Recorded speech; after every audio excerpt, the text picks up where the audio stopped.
Estamos no coração do ano litúrgico, o Tríduo Pascal.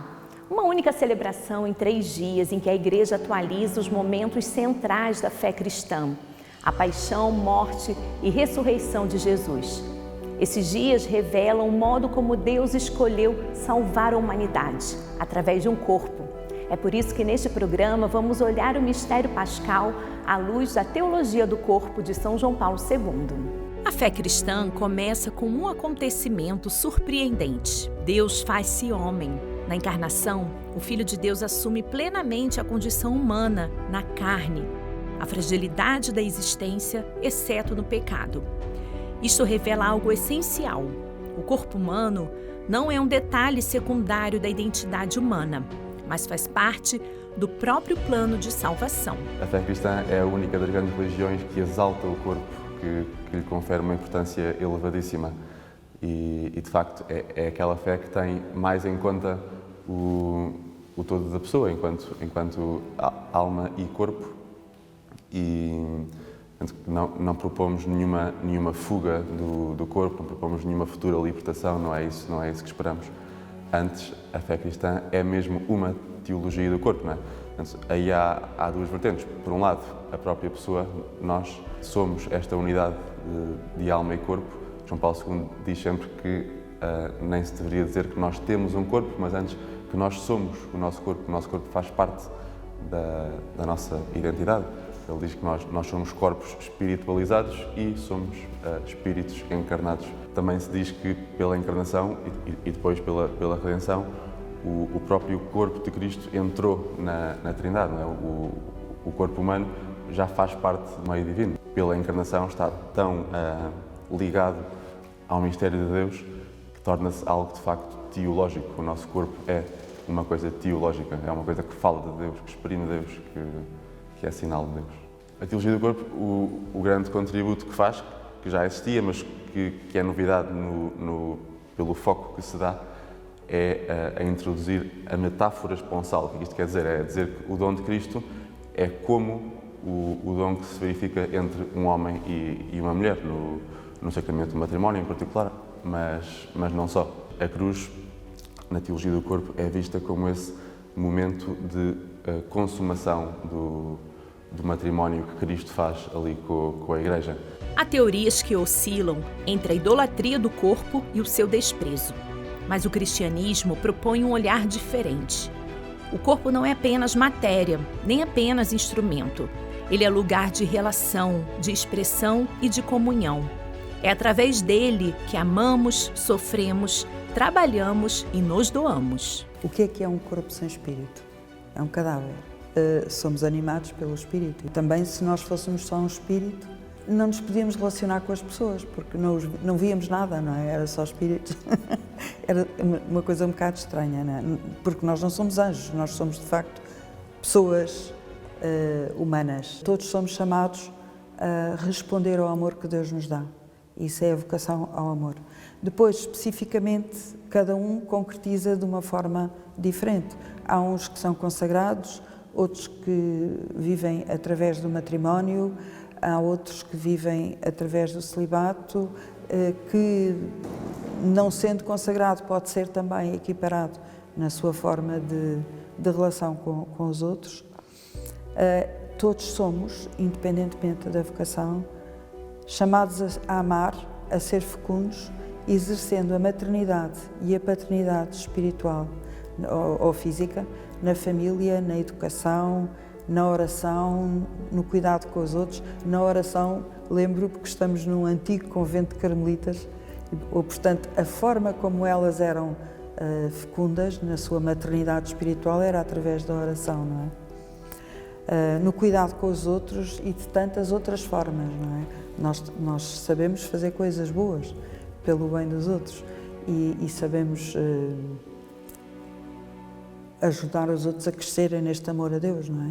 Portanto, aí e ajudar a formar uma sociedade que seja, como dizia João Paulo II, uma cultura de vida, por contraposição com a cultura de morte em que nos encontramos em certos aspectos, não é? É interessante porque quando estamos a rezar o credo na missa, Na altura em que se refere à encarnação, nós baixamos assim a cabeça, não é? Como sinal de veneração por essa realidade tão profunda, não é? Que nós professamos. Esta coisa do nosso Deus ter encarnado e ter vivido a vida terrena dele como uma pessoa normal, não é? Até bastante discretamente, e depois, enfim, tudo o que aconteceu na Semana da Paixão, que remete claramente para um protagonismo daquilo que é visível, do que é o corpo.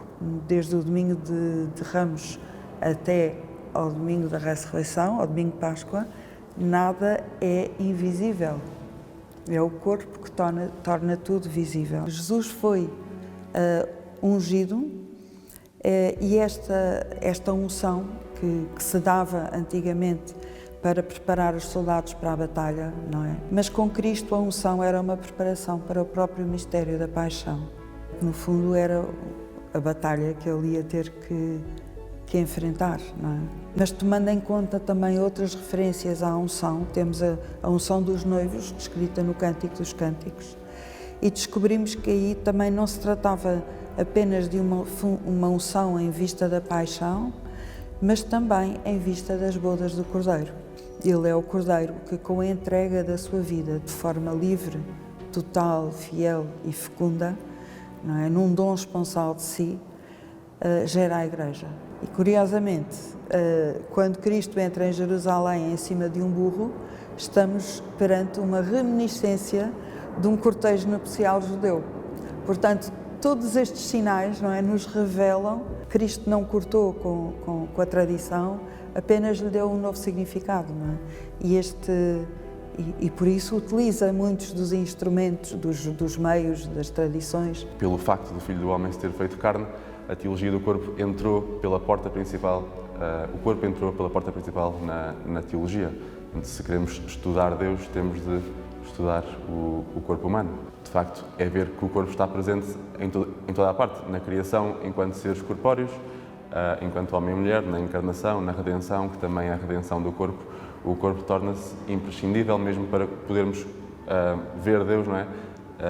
Diz-se na Escritura que a Deus nunca ninguém o viu, mas o Filho do Homem é que nos mostra, é pelo corpo de Cristo que nós conhecemos, que nós podemos conhecer a Deus. Isto leva-nos um bocadinho para o tema central da teologia do corpo, que é quando João Paulo II diz que o corpo, e só o corpo, é capaz de tornar visível aquilo que é invisível e aquilo que é divino. E então o que o Papa diz é que aquilo que Deus é, a própria natureza de Deus, que é a troca de amor entre a Trindade, faz presente pelo corpo humano. Ele transfere esse mistério que ele é para o nosso corpo, e o nosso corpo torna-se um sinal de algo muito maior. Portanto, o nosso corpo não é nada algo apenas material e só carne sem sentido, mas antes é aquilo que faz presente o mistério de Deus. No início do Tríduo Pascal, essa verdade também está evidente. Na última ceia, Jesus toma o pão e diz: "Este é o meu corpo, entregue por vós." Não se trata apenas de um gesto simbólico. É a instituição do sacramento da Eucaristia, em que Cristo está presente inteiro, em corpo, sangue, alma e divindade. A última ceia é a instituição da Eucaristia. É o sacramento onde, através da Igreja, se torna real para nós hoje o dom de Cristo, nas espécies do pão e do vinho consagrado. É por isso é que nós não podemos viver sem a Eucaristia, não é? É uma união tão intensa, tão profunda, que é maior do que a união dos esposos. No lava-pés também remete para o casamento. Ao lavar os pés dos discípulos, Cristo estava a prepará-los para esta união numa só carne. Os discípulos aqui somos todos nós, não é? E Jesus estava-nos a preparar para esta união de uma só carne com Ele, não é? E recordar também que no ritual judeu as noivas também eram submetidas a um banho para simbolizar a purificação e a preparação espiritual para o casamento. Este lava-pés é no fundo o banho da noiva, não é? Podemos dizer isso sem errar muito, não é? Por outro lado ainda, Jesus com este gesto humilha-se ao lavar uma parte do corpo que era desprezada, os pés, por ser aquela que está mais em contacto com a terra. Portanto, era aquela parte mais, enfim, menos apelativa, não é? E ele humilha-se neste gesto também por nós, para nos fazer ressaltar, não é? Para dizer que nos ama e nos elevar, de certa maneira, não é? Gostava de trazer um bocadinho à reflexão o sinal da traição, o beijo de Judas. É de facto na quinta-feira, depois da ceia, nós sabemos que Jesus se afastou para o Jardim das Oliveiras para rezar. E foi aí que Judas foi ter com ele e, para sinalizar quem era a pessoa que queriam prender, deu-lhe um beijo. Ou seja, o beijo, que é um sinal de amor, de amizade e de apreço, não é? No fundo transformou-se num contrassinal, numa falsificação do sinal, porque foi com um beijo que Judas o traiu, não é? E então isso fez-me pensar neste sinal que nós tantas vezes usamos também como uma falsificação do seu verdadeiro sentido. Não só o beijo, mas tudo aquilo que acontece com o nosso corpo e que não é, no fundo, sacramento da verdade. Hoje em dia fala-se muito do tráfico de pessoas, das umas novas formas de escravatura, não é? Será que as pessoas podem ser vendidas para trabalhar ou para outros fins? E João Paulo II diz-nos que a pessoa só pode ser amada e nunca usada. Portanto, se calhar era importante pensarmos nesta forma de olhar para a pessoa, querendo verdadeiramente o bem dela e fazendo o que podemos nesse sentido, não é? Para colaborar nesse sentido, que é, no fundo, a forma como Deus olha para nós. Esta coisa de nós entrarmos em comunhão com Cristo através de um alimento físico que Ele nos deixou e que nós ingerimos, não é? Naturalmente pela boca, é uma coisa lindíssima, difícil de processar. Eu acho que se nós fôssemos capazes de entender todo o mistério que isto envolve, não conseguíamos viver, porque é de facto uma coisa muito maior do que nós, não é? Na última ceia, Cristo revela o dom total de si. Partilha o seu corpo à mesa, que será entregue na cruz. E no Calvário, lugar de grande sofrimento e aparente derrota, o amor de Deus é manifestado até o extremo. Na cruz, o corpo de Cristo torna-se sinal radical de amor. Um corpo ferido, exposto, vulnerável, mas também um corpo que ama até o fim. Neste mistério, o sofrimento humano encontra um sentido novo. A dor não desaparece, mas pode tornar-se lugar de entrega e redenção. O dom de Cristo é um dom total. E depois, pegando no tema central da teologia do corpo, o dom que Cristo faz do seu corpo na cruz, que o que verificamos na cruz é o dom corpóreo de Cristo, que exprime o dom da sua pessoa total, não é? E então depois a cruz, na teologia do corpo, é vista como esse momento de consumação do matrimónio que Cristo faz ali com a Igreja. João Paulo II pega nas palavras que Cristo diz na cruz: tudo está consumado, não é? Aquele é o momento em que se consuma este dom total. E então depois João Paulo II explica como isto está presente muitas vezes na Bíblia. Começa com o matrimónio de Adão e Eva, vai acabar no Apocalipse com o matrimónio de Cristo e com a Igreja. No Cântico dos Cânticos também está presente o louvor do amor humano, e aqui na cruz vê-se esta consumação do matrimónio também entre Cristo e a Igreja. Portanto, ele dá a ver como há esta linha que perpassa toda a Escritura e que, no fundo, quer dizer Deus quer casar connosco, Deus quer unir-se a nós, e a nossa maneira de compreender isso quer unir-se a nós como os esposos se unem. É este dom esponsal também na cruz. Todos os corpos conhecem limites: doença, cansaço, fragilidade, envelhecimento. A cruz de Cristo aproxima-se precisamente dessas experiências humanas. Ela recorda que nenhuma dor é estranha a Deus. e que o amor verdadeiro muitas vezes passa pelo sacrifício e pela fidelidade cotidiana. Eu lembro-me de assistir a conversas que diziam: mas Jesus, como era filho de Deus, como era Deus, não sofria da mesma maneira que nós. E eu acho que ele sofria mais ainda, porque o amor de Deus é sempre maior que o nosso, não é? E se nós estamos dispostos a dar a vida por um filho ou por alguém que amamos, imaginemos o que Deus está disposto a dar de si, não é? Está disposto a dar tudo. Portanto, o sofrimento dele era mesmo verdadeiro. Não temos aqui um semi-homem, um semi-deus, não é? Temos alguém que é Deus, que assumiu sobre si todos os nossos pecados, todas as nossas dores, as nossas fragilidades, o nosso sofrimento, e de certo modo absorveu tudo isso para que nós pudéssemos ser purificados. É preciso não esquecer de entregar as nossas dores a Cristo, para lhes dar também esse sentido, não é? E de certa maneira também nos mostra que deixar-se cuidar também é uma catequese para quem cuida. Às vezes não podemos fazer mais nada pelos outros se não deixar que cuidem de nós. E isso é bom para eles. É uma catequese de amor, é um treino de amor também, não é?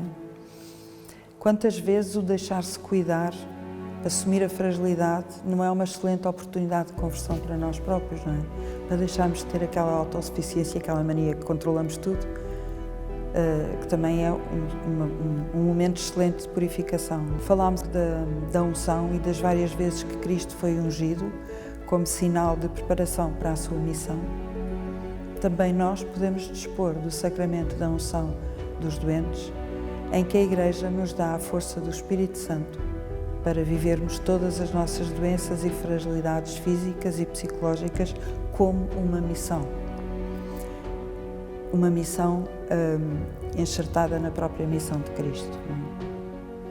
João Paulo II diz-nos que a vida é um dom de Deus que deve ser protegida desde a concepção à morte natural, e com isso diz-nos o verdadeiro valor da vida humana.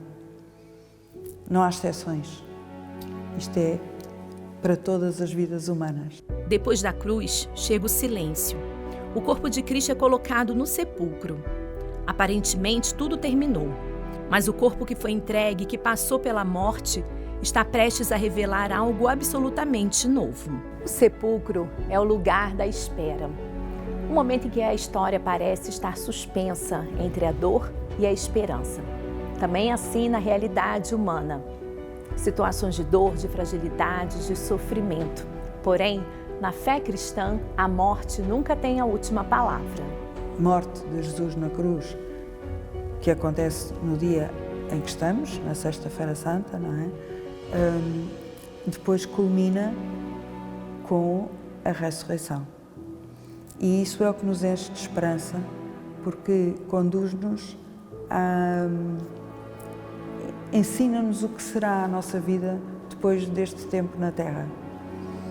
Olhamos para Jesus ressuscitado e vemos uma pessoa que é reconhecida pelos outros, não é um espírito, é visível também, tem um corpo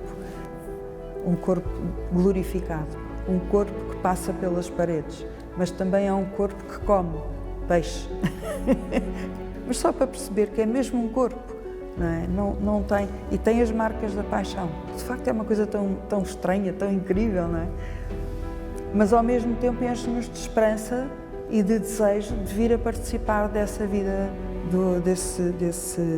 dessa vida diante de Deus, não é? João Paulo II dizia que o mistério pascal traz em si a revelação mais completa da misericórdia. Aquele amor que é mais poderoso que a morte, mais poderoso que o pecado e todo o mal, o amor que ergue o homem quando cai no abismo e o liberta das maiores ameaças. No terceiro dia, Cristo ressuscita. E o que ressuscita não é apenas um espírito ou uma memória.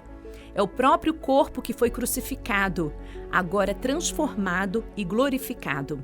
A ressurreição revela que o destino final do ser humano não é a dissolução, mas a plenitude da vida. João Paulo II diz sempre que nós temos a vista curta e a teologia do corpo é sempre este convite a podermos ver melhor, a poder ver no corpo o que ele exprime.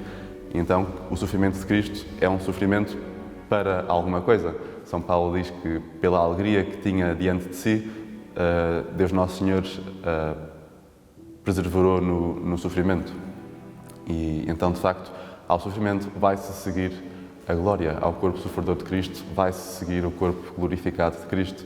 E, portanto, também para nós, nos nossos sofrimentos, se nos unimos a Cristo nos sofrimentos, também nos uniremos a Ele na glória. Se nos unimos a Ele no corpo sofredor, também nos vamos unir a Ele no corpo glorioso.